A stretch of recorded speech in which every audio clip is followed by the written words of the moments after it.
Salut! Sunt Gicu Zăbală, manager de filială la Târgu Mureș și Reghin. Vă doresc un bun venit la Roadshow Reghin.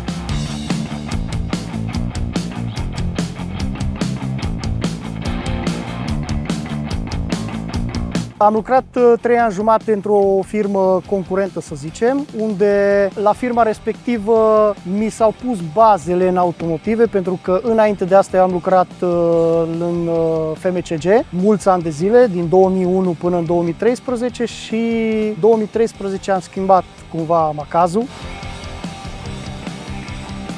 Din punct de vedere administrativ, filiala Bistrița este filială ca atare, iar cele două filiale din județul Mureș, Târgu Mureș și Reghin, sunt în directa subordonare a lui Gicu. El se ocupă de partea de administrare efectivă a activității.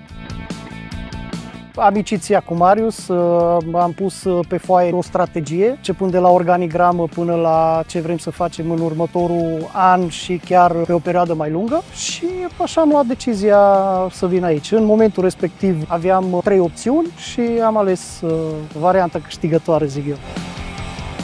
La începutul oamenii nu ne știau și a durat așa ca vreo 3, 4, 6 luni de zile, poate un an, până ne-au cunoscut.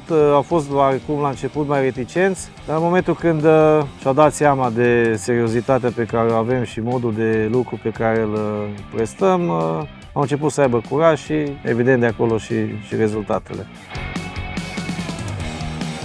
Eu cred că e binevenit așa ca și o continuare a evenimentului de la mare. Sperăm că acei clienți care n-au putut să vină la Academia Hagi și la plaja H2O de la Mamaia să vină aici, să socializeze, să se mai întâlnească, să-și mai spună unul altuia păsurile. La rândul nostru să socializăm cu ei pe perioada acestui eveniment. Sperăm ca oamenii să se simtă bine și să, la sfârșitul evenimentului, lumea să plece mulțumită de aici.